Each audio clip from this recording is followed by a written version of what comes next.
দরজা ভেঙে পালিয়ে আসবে। ওটা শক্তি নাই।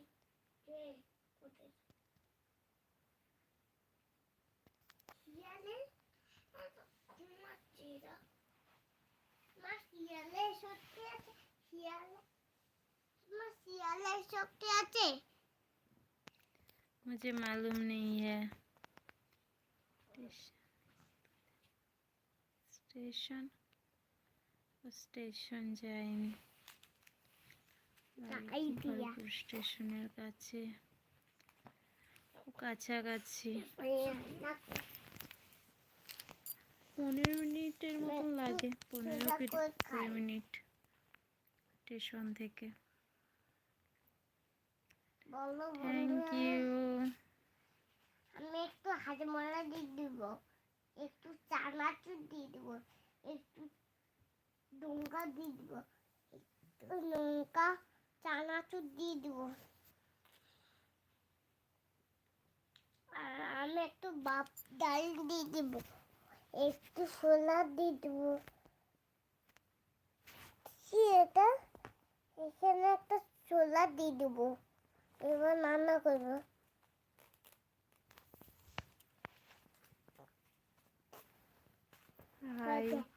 এবার খাও মা, এবার খাই। আমি রান্না করছি। দেখো কি আছে, লঙ্কা পুরো, ঝাল পুরো। তুমি ঝাল পুরো খেতে পারো। ঝাল দিয়ে দিচ্ছি। এটা ঝাল, এটা ঝাল। দেখেছো ঝালটা? কালকে ঝাল। ও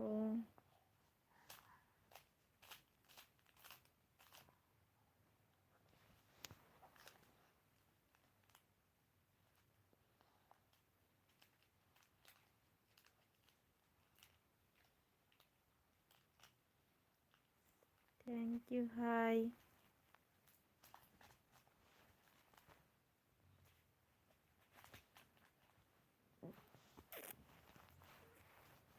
মা আজকে কি খাবে বলো?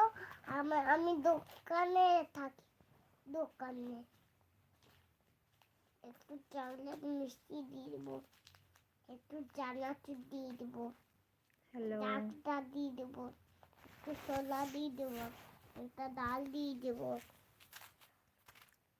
এবার রান্না করবো। সবাইকে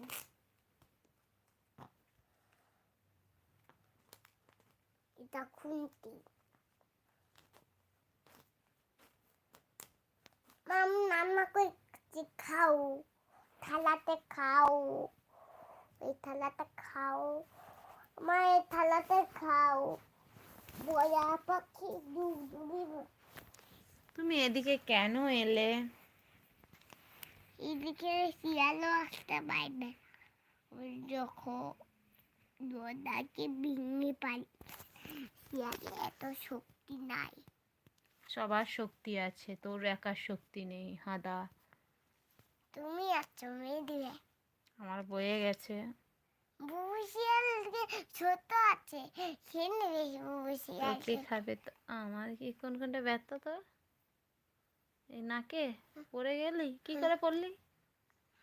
দাদা যখন এসেছিল, আমি সিঁড়িতে উঠছিলাম, তারপরে আমার ধপাস করে পড়েছে। হ্যাঁ কিছু বহুত কিউট। তুমি কি করছিলে যখন? তুমি আমাকে দেখেছিলে? না আমি দেখিনি। বলছে যে তোমার মেয়ে কি রান্না করছে, তুমি কি রান্না করেছো? রান্না করিনি, তুমিই রান্না করছো। তুমি এইমাত্র মশলা টসলা দিয়ে কি বানাচ্ছিলে? মিশি মিশি করছিলাম, এটা রান্না বাতি খেলছিলাম। সেটাই কি রান্না বানালে? এটা রান্না বাতি। বাবা কুটু আটুটা। তুমি এখনো ঘুমাওনি কেন জিজ্ঞাসা করছে? আর কি বলছে? বলছে তুমি ঘুমাচ্ছ না কেন এখনো? তোমার নাম কি? এটা